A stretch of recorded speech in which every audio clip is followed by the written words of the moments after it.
that we'll encourage. We're aiming a little higher, and I'd like to read you a bit to get you a sense of what we're talking about. This is Stephen Strogatz.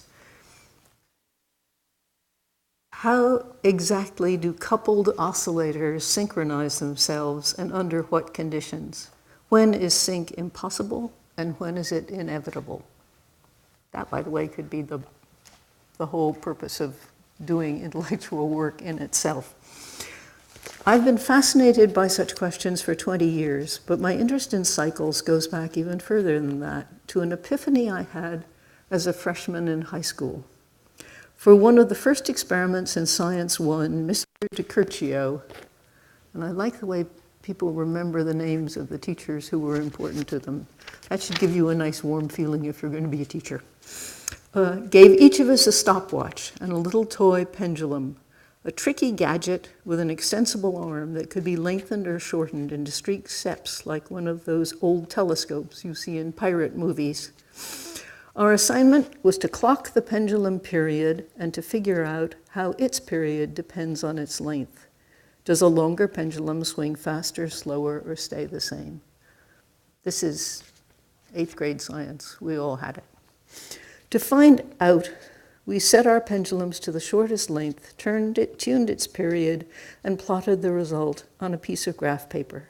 Then we repeated the experiment for progressively longer pendulums, always stretching the arm one click at a time. As I drew the 4th or 5th dot on the graph paper, it suddenly dawned on me that a pattern was emerging. The same parabolas that I was learning about in Algebra 2 were secretly governing the motions of these pendulums. An enveloping sense of wonder and fear came over me in that moment of revelation. I became aware of a hidden but beautiful world that can only be seen through mathematics. It was a moment from which I have never really recovered. This quotation from his book, Sync, and recommend the book and recommend the concept. Now, of course, in math circles, we have fun and we play around. But what we are really aiming for is the creation of and the discovery of accessible mysteries, where something has really happened intellectually which makes you see a meaning instead of just this thing and then the other thing, and I got a 72 and you only got a 45. It's our basis. We can't possibly talk about everything that we're doing in math circles, or what kind of courses we have and what kind of topics work, and various amusing disasters that you can say, well, at least I didn't do as badly as they did. But here's the book, and it's got all the stories in it there, and I recommend that. And also, we're running at Notre Dame this summer a teacher training institute. So if you know anybody who has a tentative interest in math circling, this is where we're going to work on how do you set up a math circle and talk in a math circle-y sort of way. Okay, kids.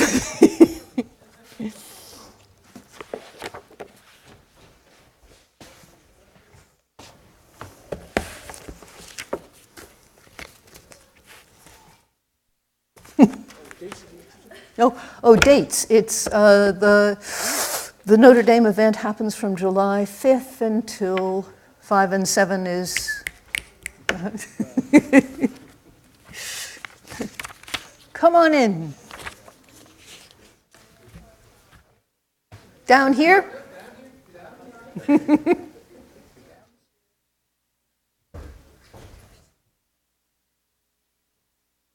a table for you, right?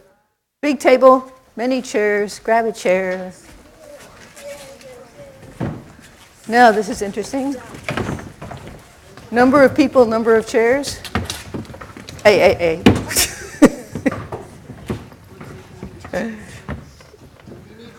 We need one more chair.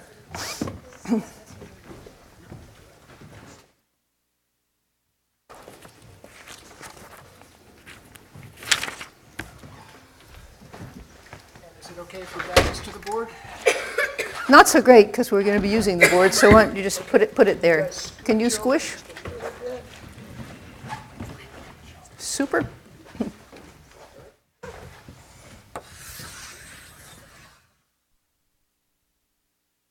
What have we got? Circle. Any remarks you could make about that circle? An imperfect circle, yeah. We describe this as a pretty pathetic circle. The mind knows it's a circle, but the hand got into a little bit of a problem over there. Actually, it's not a very bad circle. It's a very good pancake.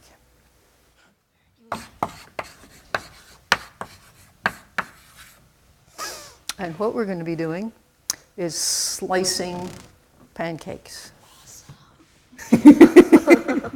Not eating pancakes, alas. Sorry. I think California law forbids feeding school children unhealthy foods. So we're stuck.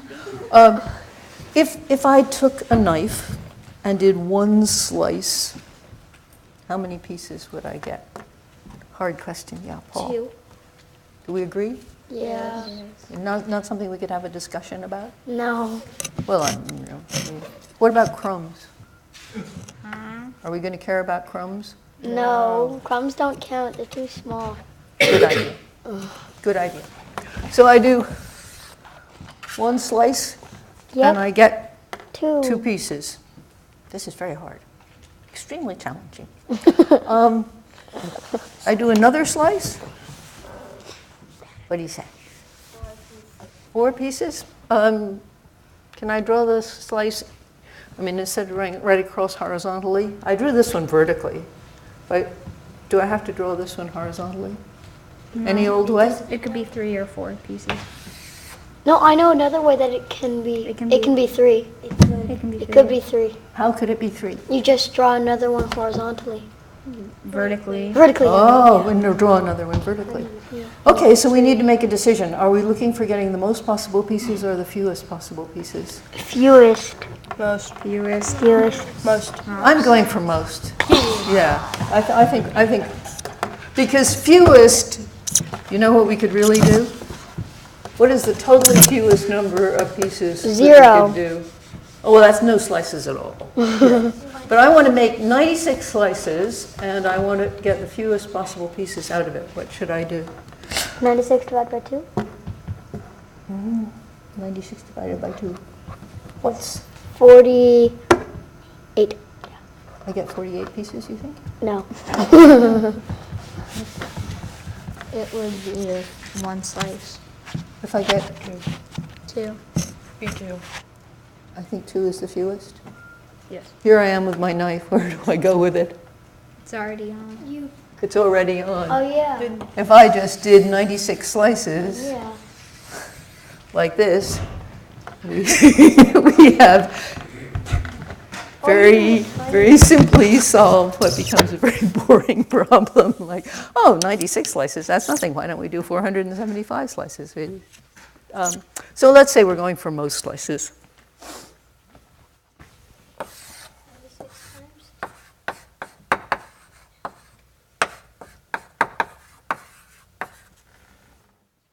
So 1 slice, 2 pieces. We've collected our first 2 slices.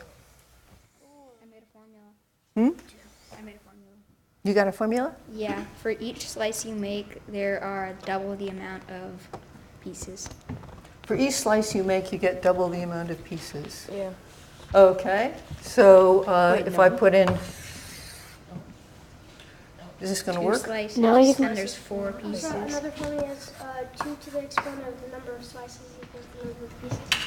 2 to the exponent, the number of slices equals the number of pieces.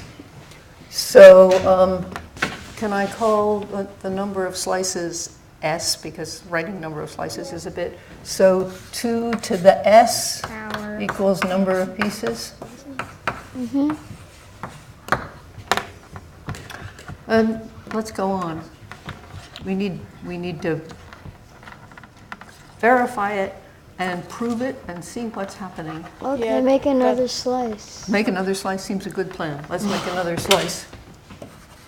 Let's see. Make it diagonally. Sick. Make it diagonally, Yeah, okay. diagonally from the left. Do you want to do Sure. it? Yeah.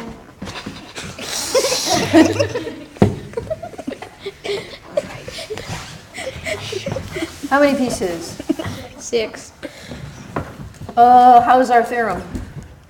My theory is Two that times. A-okay. We're saying 2 To the to the Wait. 3 No. equals No. 6. No. No. does not No. equal 6. no, because 2 times 2 is 4. It's times 2 8. is That's 8. 8. It's 8. 2 Oh, times it 2 is 4 definitely- times 2 is 8. Is 2 to the 3 8? No. Yeah, Yes. Oh, yes, it is. Yeah, It's not okay. 6. That's 2 times 2 times 2. it's 8. You got 8? 2 is 4. 2 times 2 famously, 4. and 4 times 2 famously? 8. 8, yeah, I think we got it. So 2 to the 3 is equal to 8, but we did 3 slices and we got, So that formula is incorrect. No, that, well, it's 2s equals. I would say 2 to the number of slices equals pieces has it might just be wrong for this one. 2s Mike. equals p. You think 2 times times s? S. S equals p. Okay, so let's try that. 2 times s equals the number of pieces. So that would give us 2 times 3 equals 6 Yes. pieces, which looks extremely good. Is 6 the most pieces that we could get with our slice? We could get more. How could we get more? We could slice it more times. No, same number of slices, just 3 slices. But if we're trying to max the number of pieces, could we slice in a more devious way? Yes. Yep. Curvy. You could do a curvy slice. Do it curvy. I didn't say it couldn't be curvy, did I? Oh. This could be very exotic.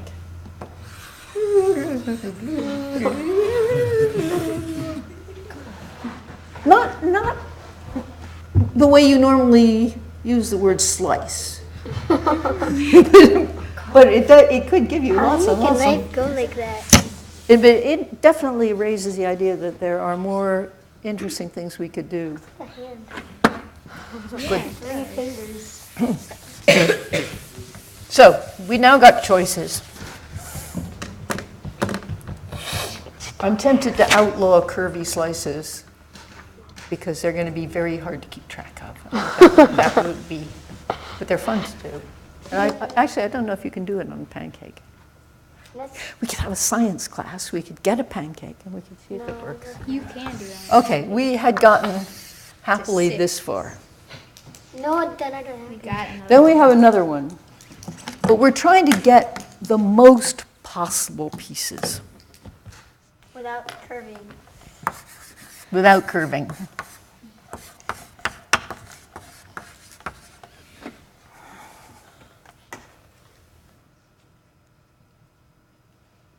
Where should I draw the line if I want to get the most possible pieces? Or more easily, where should I not draw the line if I want to get the most possible pieces? Yeah. Right on another line. That would be totally silly, right? If I draw my line here, I have missed the opportunity to get 6 Yeah. pieces. I'm wondering if you can get more than 6 pieces. Yeah. I don't think you can because when you draw a line, then it divides like each side. If like you draw the vertical when there are 2 sides, it divides each side by one. It gives each side 1 more piece. Yes. And if each side gets 1 more piece, then there are 2 more pieces. That makes a great deal of sense. And this looks exactly, this represents what we have seen Let's so do the far. diagonal. No. Well, yep. If you draw a line that passes through more than one other line, then you can have more pieces. Whoa. Yeah. So That's a very, so if I started here, and instead of going through that point there, I went over like that, That Then- went over 2. Hmm? That went over 2 lines. It did. I know you can go like 1 there. So and how then many down. pieces do I end up with? 7.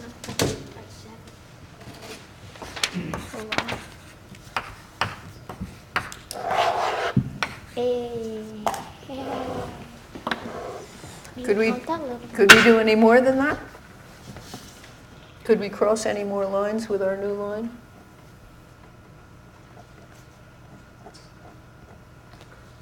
Okay, this is the moment. Whip out your pencils.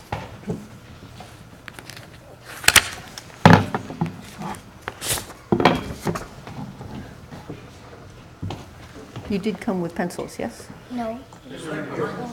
Aha, phew.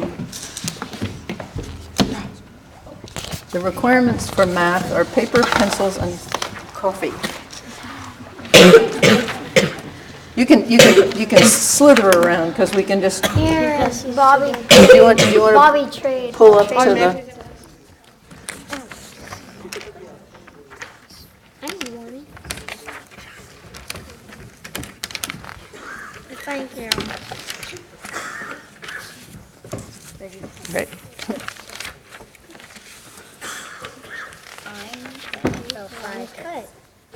Oh, sorry. Apologize for my handwriting.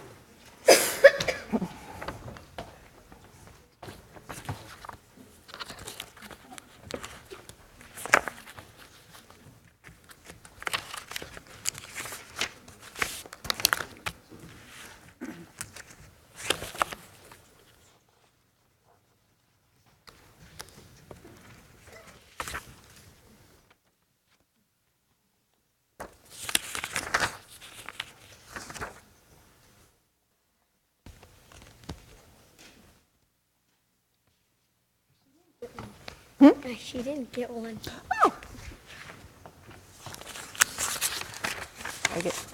I can't count, or you're too polite.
We done? Yeah, I'm done. Good. Okay. I got 16. Mm. It's hard.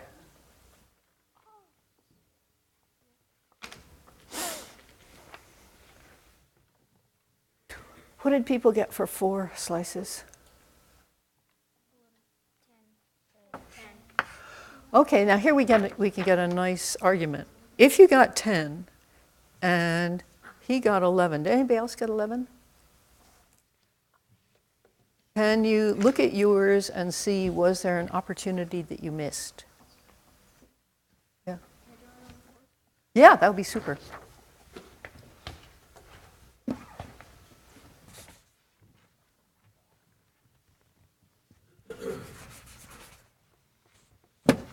Did you start with this kind of shape? Yeah. Great.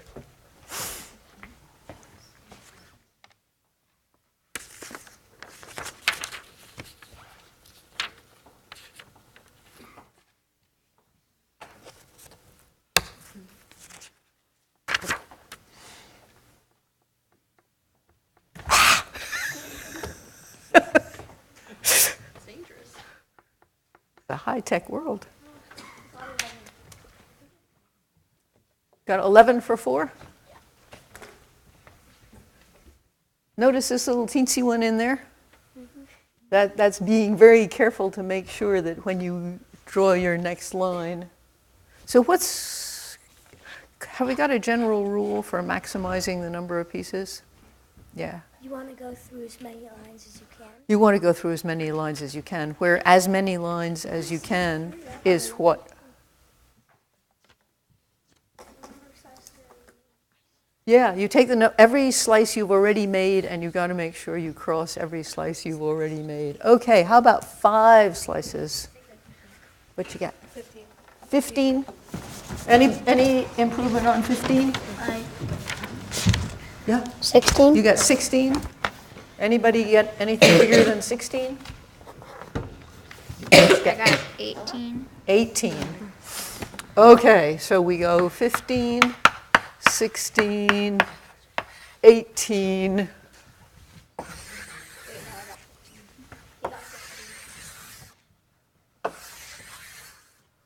Want to come? Yeah. I got 15. You got 15. He got 15. I counted it wrong. Oh, okay, you got 15 too. So we have 15 or 16. Do you want to come up and draw your 15? And you come up and draw your 16? Yeah, we got masses of chalk. Yeah.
So let's number them. We got 1, 2, 3, 4, 5, 6, 7, 8, 9, 10, 11, 12,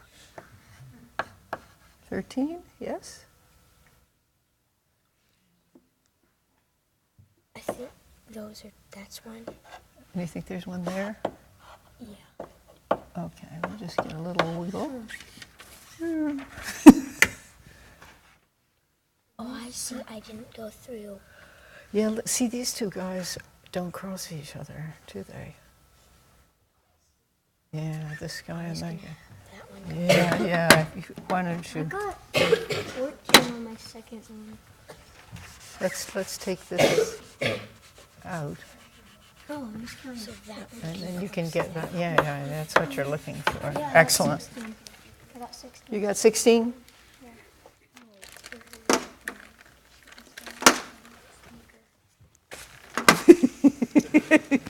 It counts as a straight line. It's been defined to be a straight line. That's 16. So here we go. 1, 2, 3, 4, 5, 6, 7 is here. 8, 9, 10, 11 is there. Yes? Yes.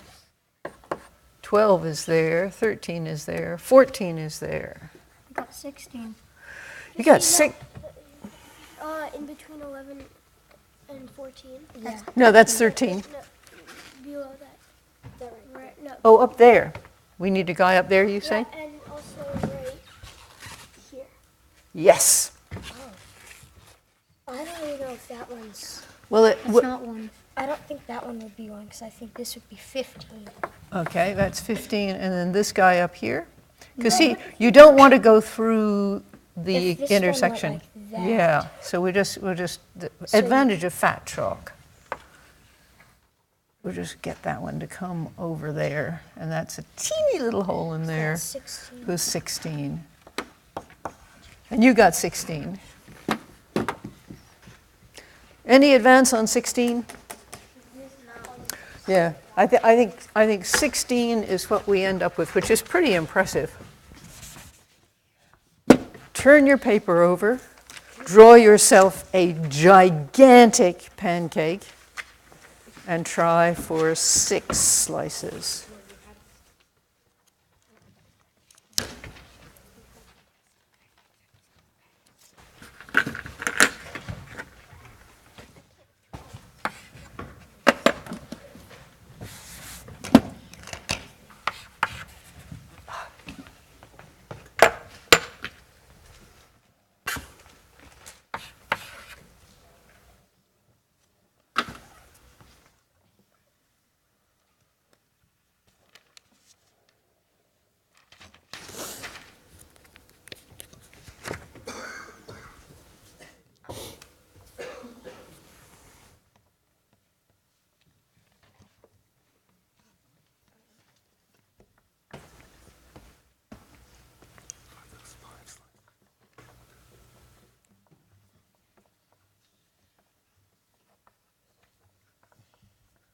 That one's only got 4 slices.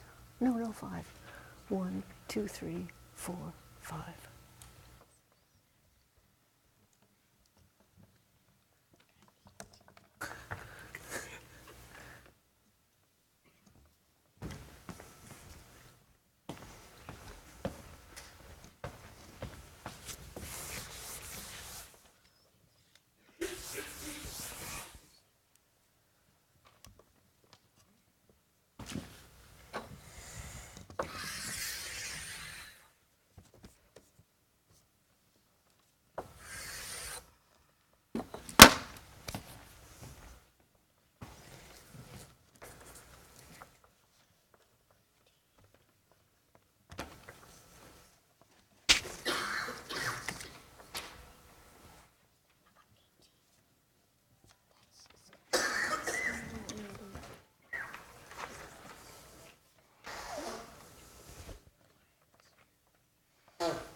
How are we doing? You're finished? What'd you get? 22? 20? Can anybody beat 22? I'm counting. Also, there, I noticed that if you take 1 slice, there will be 2. If you take 2, there will be 4. And the number of slices plus the last number of pieces equals the new one. The number of slices plus the last number of pieces is the new one. But 2 plus 0. So, oh, by the way, how many pieces do you have if you have... 0. 0 slices gives you how many pieces? 1 piece. Gives you 1 piece. 1 plus So, 1 is 2. and then 1 plus 1 is 2. And 2 plus 2 is 4. dead chalk. Seems to be working. Is this theory true? Oh, I have to prove it. Definitely you've got to prove it. It's not 27. It's not math if you don't prove it. It's going up 2. Okay, It's watch this happening, It's going up 1, then 2, then 3. then 4. Is that really true? Yep. 7 and 4 is actually 11? Without taking your shoes off to count your toes? Yeah.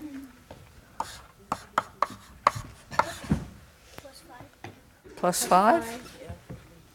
So now comes their death-defying 16 plus 6 is 22. And do we actually physically achieve 22? Yes. So we have got, our theory says that it should be, wait a sec, that's 5. Can't talk and think at the same time.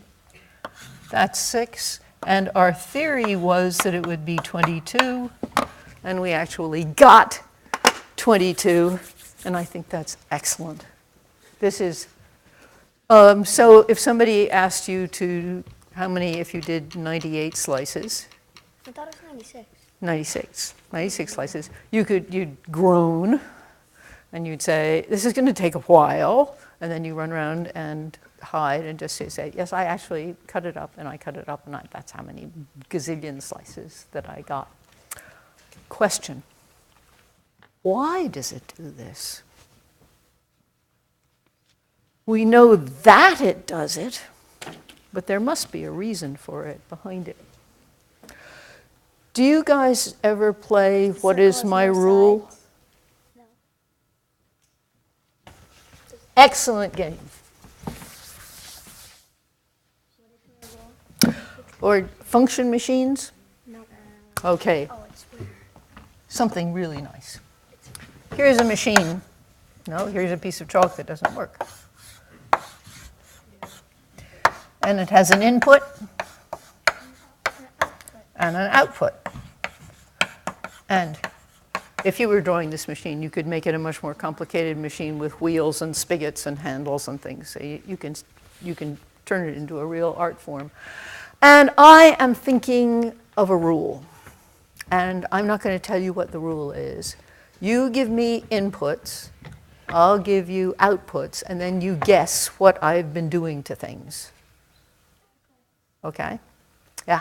180. Okay, in goes 180.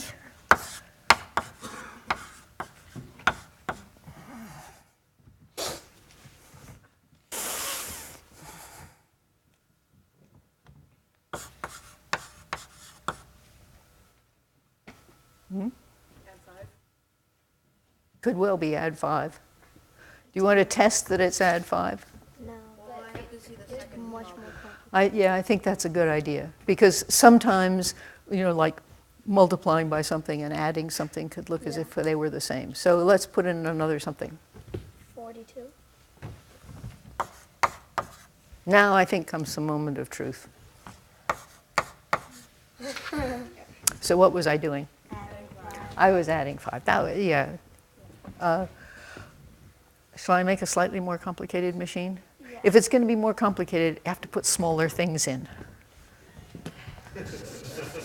Once you put 180 in, it was pretty clear to me I was not going to be doing multiplying by 17, right? That was. It could be plus 10 minus 5. It could be plus 10 minus 5. That's always a source of large arguments and punch-outs. Because somebody says, I thought you said the rule was, it turned out that your rule was plus 5, and you said, no, it was plus 10 minus 5. And then somebody says, but plus 10 minus 5 is the same as adding 5. And then it gets very wild. Yeah. So we're going to have the simplest possible thing. Simplest now. We should pick only one operation per. No, I was just saying to put in small stuff. Just allow my really insecure mental arithmetic not to be publicly embarrassed. Yeah. 11.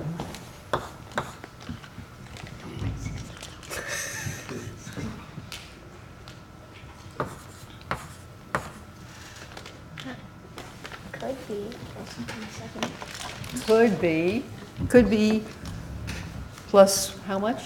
27. 27? Okay. 3 times 3 plus 5. Yeah. Could be. It could be times 3 plus 5. Could be. Would you like to ask me a question which would make clear what it was? Yeah. Can you please do another one? Yep, you tell me what you'd like me to do it to. 72, possibly. A, that makes my stomach hurt. What? The other thing is, you can ask an easier question, which will make more obvious what I'm doing. Okay. Yeah. 1. Let's put 1 in. Actually, there's something even easier to put in. Yeah. 0. 0. So let's try putting in 1, and let's try putting in 0. Oh, times 3 plus 5. Plus 5.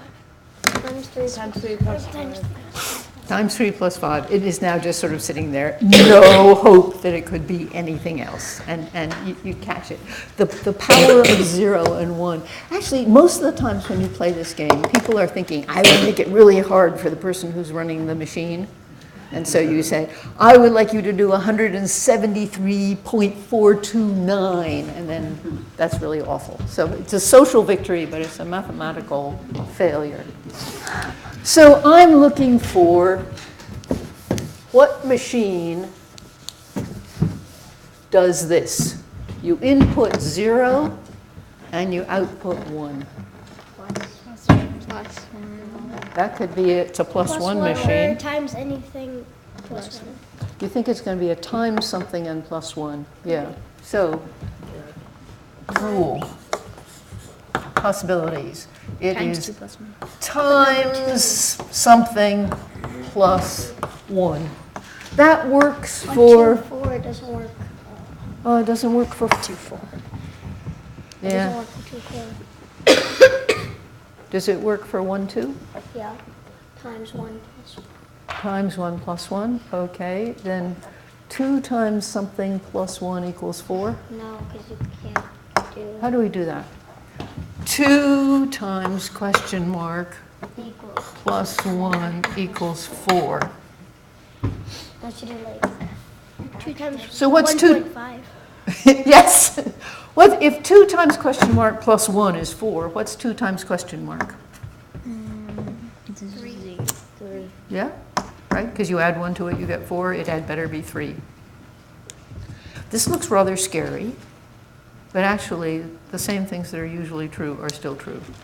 If you add 1 to something and it turns out to be 4, I bet you what you added 1 to was 3. So this says 2 times question mark is equal to 3. 1.5. Yeah, why is that a useless answer? True but useless. Because that's a circle. Where do we get our The inputs circumference from? could be 1.5. What are our inputs? Our inputs What are the slices? Our slices. And we would have to do 1.5 slices. And we didn't. How do you do a half a slice? Yeah. You cut down to the middle. No, it's a Yeah, radius. and is that something It's a we do? radius. You have to have another Uh, You'd have to have all our slices have, we're looking for maximum. 1.5. Yeah, so all our slices have gone all the way. So You'd have to it have a doesn't big look as if pancake. it is timesing, and it's going up very fast. You need to have a pancake bigger than that, so that Let's see what it looks one like. of them Let's get a picture of the outputs. diameter is Now, half. here's a problem. then goes The Xerox machine had a problem. Here are numbers going from 1 all the way up to as far as you fall off the top of the piece of paper. Across the bottom, it should go 1, 2, 3, 4, 5, 6, because those are the number of slices that we've done. So come across here until you got to the number of the slice, and then go up until you got how many pieces you got. Is that clear? Okay, so we're just recording our information. deal those out to your side here. And you deal them out to your side there. So number one. Deal them out along that way. One person can wear shorts and t-shirts. You get 3. Congratulations.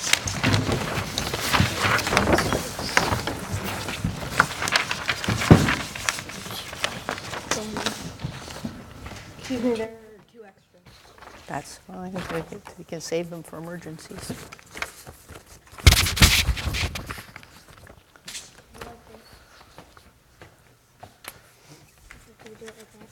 Oh, well, yeah, that's a good question. If here you are, and there's 1, and you want to say that 1 comes out 2, do you want to put a spot there, or do you want to do it with a bar that looks like that? Spot. Total choice. I'd go for spot, first of all, because it takes so long to color in the bars. But it also, we're interested not in what happens as you go from 0 to 1. We're interested in what happens exactly at 1. So just put a little, we can also have a 0 spot, of course.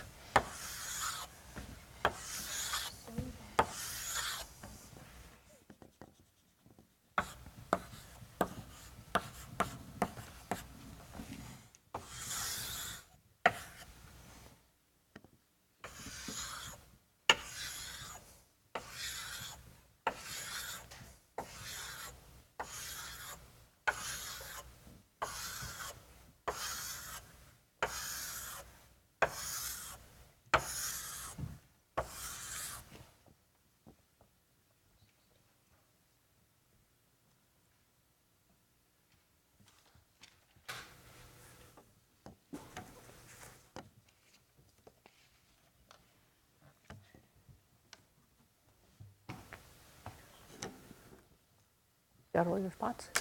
Yes. Great.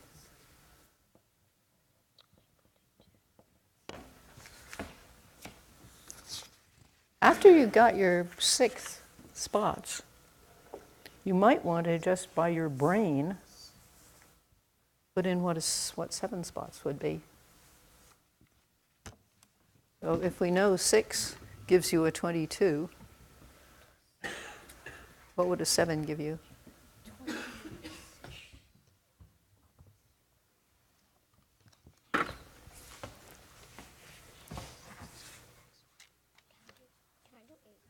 Yes. You can do it until you come off the top of your piece of paper, but then I think you have to stop. Yep. I got 9 and 10. You got 9 and 10. Yeah, that 10 is flying into the upper air.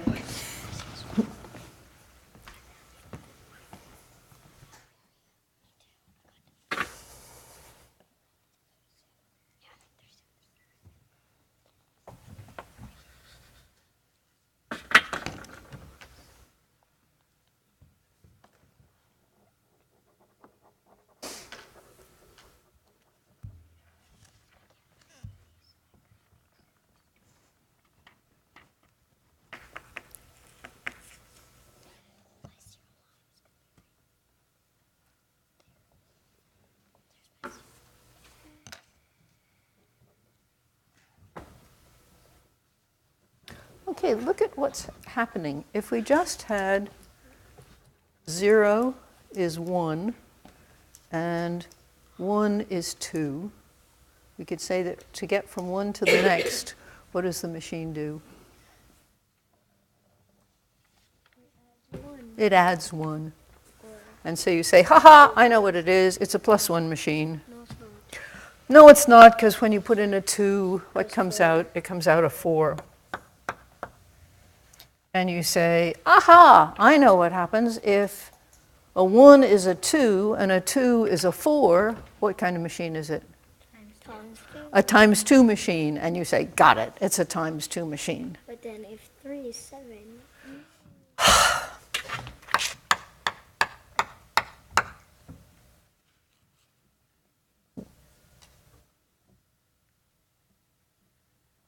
Wait a sec. What am I? I'm not counting. On the first line, you said 1 is 0. Oh, okay, fine. It's nice to know the world still makes sense. So from here to here, from here to here, from here to here, what's happening to the steepness of this hill? Getting big. Yeah, we definitely, this looks, It's time. considerably looks like Berkeley. We are not going across Kansas here. Can we put in 4? 4 is supposed to be what? 16.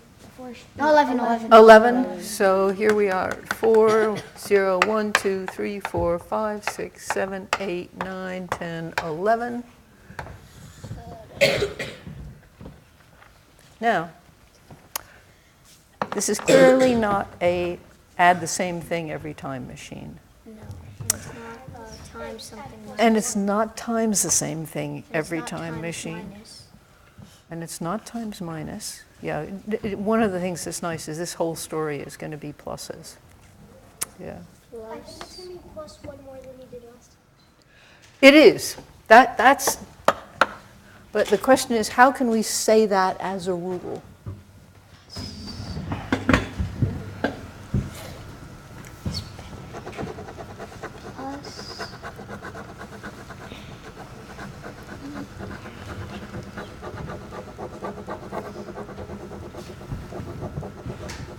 Got an idea? N plus 1. Yeah, P plus 1. So we put in our number, x, and then we're going to add to it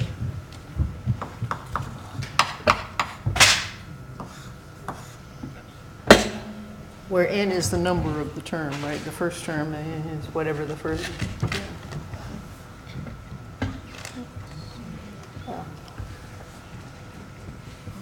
I'm tempted. X. What's X? What's x? It's whoever the next guy who goes in. So we're into our input machine.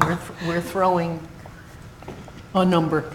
X is just any old number as we can fill it out with what we decide to put in. So when we want to put in 5, x is 5.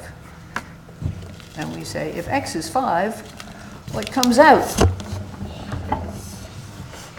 16 comes out. But also, isn't if you add like 16 plus 5 is 21, is you add the one that you added last time, you get 1 less. You'd get 1 less. So you add, okay, so you're saying you want to add, what do you want to add? 11 plus 5. Yes, you want to add the next number on, don't you? So we don't want, so we take not this number. Yeah, Take the number before. yeah. So if we B. will have 5 plus 6 Equals 11. plus what our output was.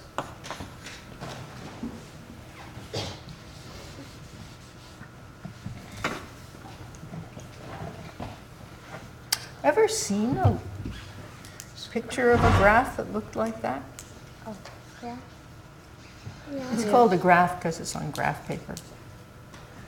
Graph just means writing, by the way. Line graph? Yeah, so it's not a line graph. No, it's definitely not a line graph. Oh, which graph? That graph? Or that graph? This graph. We have to come up with a way of making things get bigger really fast. Adding makes things get bigger, but on a standard just keeps going up by 2, up by 2, by 2. Multiplying makes things go up faster, right? If you're doing 2 times as opposed to powers. Exponents. What do exponents do? They Multiply it by itself. number of times. Uh-huh. So if I put a 1 in and out comes a 2, You power it by 2. yeah. Well, what is 1 times itself? 1 times itself is 1, so 1 times any of the powers doesn't equal anything. It always equals 1, no matter how many times you multiply it by itself. 0 when you Yeah. multiply it by itself. Yeah, that's very nice. It would be scary if they started multiplying.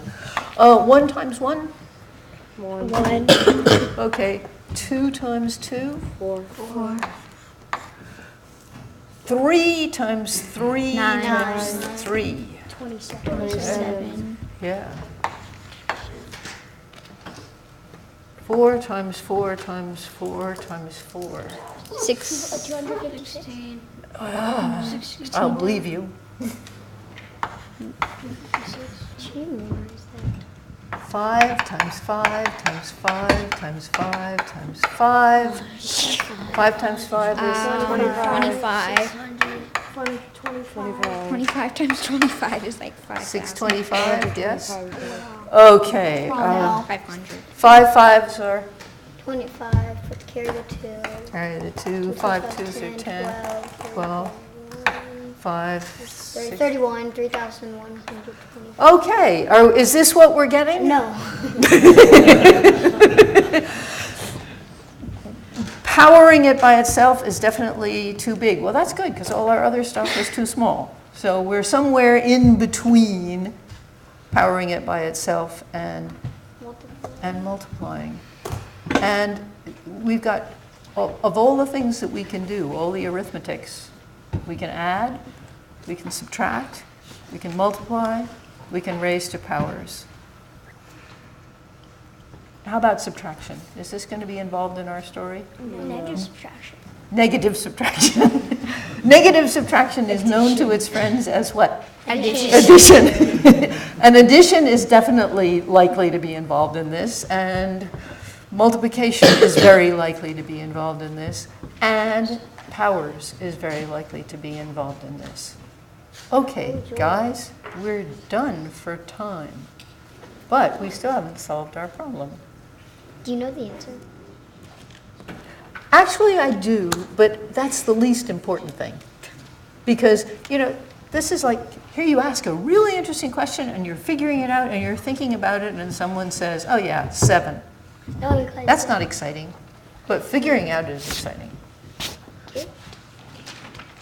Then help us figure it out. It does help you figure it out to know that it has been figured out. So you are not going down a rabbit hole that goes on forever and ever and ever. She told us what the functions are.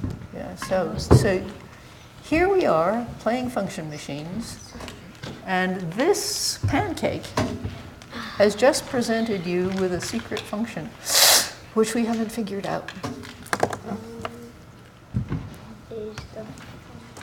Okay, yes. I think it has something to do with the squares. From 1 to 1 is 1 square. From 1 to 2 to 4, it's 2 squares. From 4 to 7, it's 3 squares. From 7 to 11, 4 to it's 7. 4 to 7 is, 4 squares. oh, what's 4 squares? 4 squares. Yeah, you can, just, Oh. 16. It's 256. you mean it goes up 4 squares? Yeah.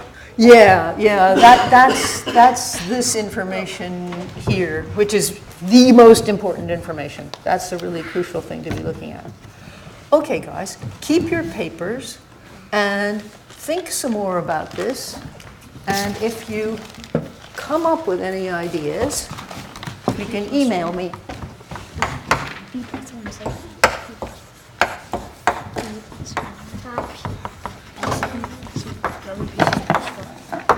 Oh, wait, no.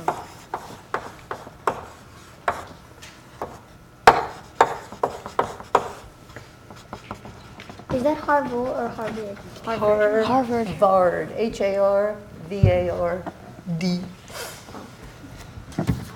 Are there any capitals? No capitals. Not the Kaplan. Not even the Kaplan.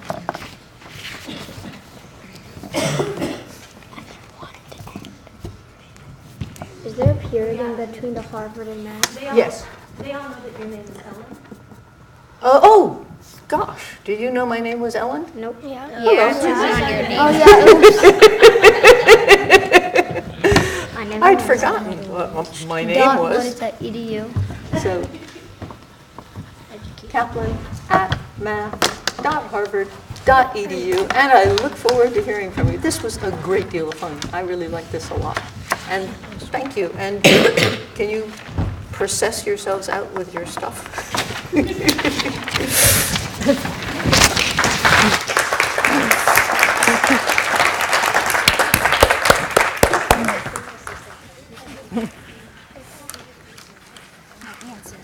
Got all your stuff?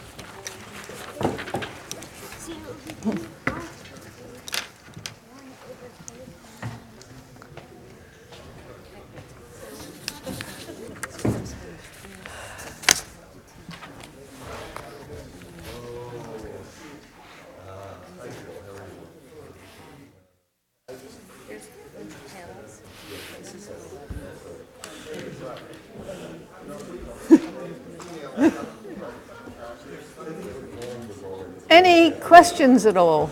Any comments, remarks? Comment? You were brilliant. Oh. Thank you very much. I thought they were so open, and I mean, you could perfectly well have put a bunny rabbit out here and you'd have had a marvelous class, because they were, first of all, the spirit between them was extremely nice, and their willingness to take risks was great. They were a fabulous bunch. I think I lucked out. The first comment that someone made about, I think this is going to be powers, and I thought, uh-oh, this is going to be like the little kiddies that Bob had yesterday, who were all sort of super high-powered mathematician kids, but this seemed to be coming to it themselves, and it was very nice. Other directions you said it might go in? More time, and I mean, this would be something that I would classically do over 3-hour-long things. They were remarkably agile at drawing. We did this in a school in Germany, and we were not able to get a maximum on 4 cuts. They didn't see how you could possibly do anything other than go through the middle, and I was making all kinds of thoughts to my head about rigor of training and so on. But they were free, yeah. So I got the formula over here, but I was trying to draw pictures and felt like there might be a limit to how many lines you could do. So I'm whether it ever goes in that direction also. She was trying to do an algorithm for placing new Yeah, well, I Sorry, find that's a math question no, instead no, of no. process. I find the hand dies at about 10 cuts, because you have to cross every other line. I was using Geometer Sketchpad, and it's Ah. still, Don't you know cheaters never win? there's an issue where there's 2 competing factors. If I try to make them cross up high, She's doing hyperbolic whatsies. Yes. Yeah. so I don't know, does anybody Well, want she had for her rule, she was trying to make it go always cross lower than all of the previous intersections around the circle. And so she's having a competing factor of You will keeping have- that yeah. intersection high and making the, you know, So it making seems like there might be a limit, keeping but I the can't endpoint figure out close. how you would come up with some number. Well, So, that's a problem that you could work on, and you got my email address. and maybe we'll work on it together this Yes, summer yes, at the yes. Institute. Right, right. Because I don't Add. like working alone. Yeah. No, all of these problems have a nice open-endedness to it. I mean, this does, as you probably secretly figured out, it is a quadratic, and it but it's not a nice quadratic, like x squared plus 2x plus 3. It's got fractions in it. And it's not rising as fast as x squared rises. And so you say, well, what could you do? And what would go next is we start saying, if it is of the form ax squared plus bx plus c, we can quickly find what c is because we pop in 0, and then we say we can find a and b if we pop in 1, and you slowly build yours, and then there's this marvelous revelation where you say, I actually know what the quadratic is. But fortunately... Where the coefficient A would come last? Where the coefficient A would come last, do you think? Oh, yeah, it would. Yeah, but I'm so tickled that you're thinking about it that way. Bob and Ellen know a problem that I love that starts out looking a little similar, and I felt like my solution to it was very brute force, and I felt like I'm not being a good mathematician because it was so brute force. And to me, what you just said feels more brute force because I was thinking about why. You asked the kids, and I was thinking, oh, well, it has to be this, and then the answer comes together without breaking it down into the... yeah. I'm trying to avoid saying answer. Yes. Two small points. One is there's a terrific book which I studied enough, which is called The Open-Ended Approach. It's a translation of a Japanese book.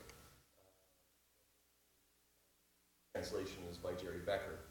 And it's got an enormous amount of detailed information from Japanese elementary mathematics pedagogues, many of them superb, on the design and construction of open-ended problems of this kind, with many, including one perhaps a little bit like this, which you may already know, in which you take a paper strip, fold it in half, and cut how many pieces, fold it in half again, and cut how many pieces, fold it in half. Yeah, it's very much the same idea, except it's messier.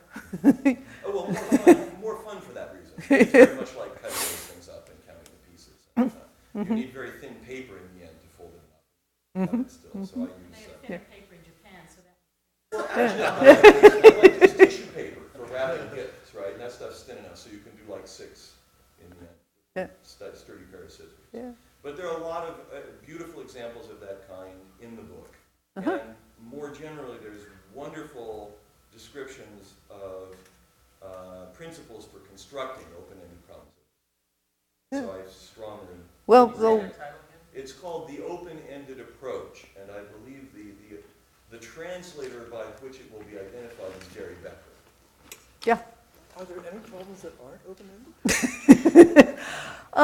Yes, alas. Here is a sheet of 100 addition problems, and the person who gets them done fastest gets a gold star. I would say that is a closed-ended life. So it's not the problem so much as the approach that determines whether Yeah, and if you say always, okay, I wonder if this would work if we were doing it with another shape, or what are the things that are significant parts of the problem? Does it matter that it's a pancake?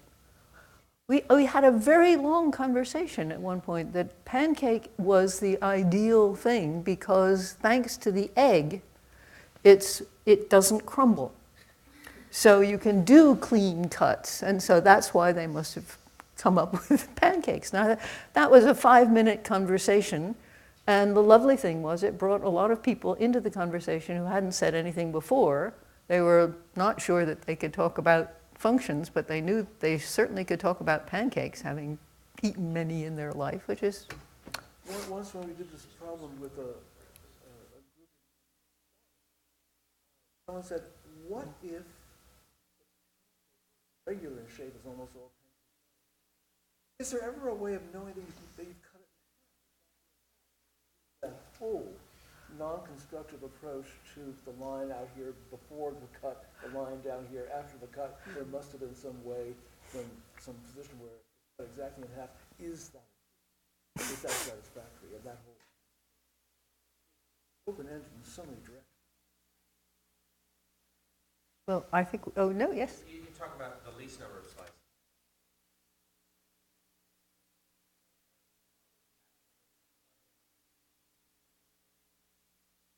I liked what they came up with. If you put all the slices on top of one another, you could slice to your heart's content. We would never think of that as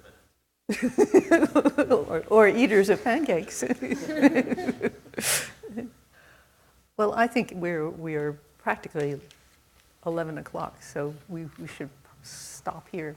Thanks a lot.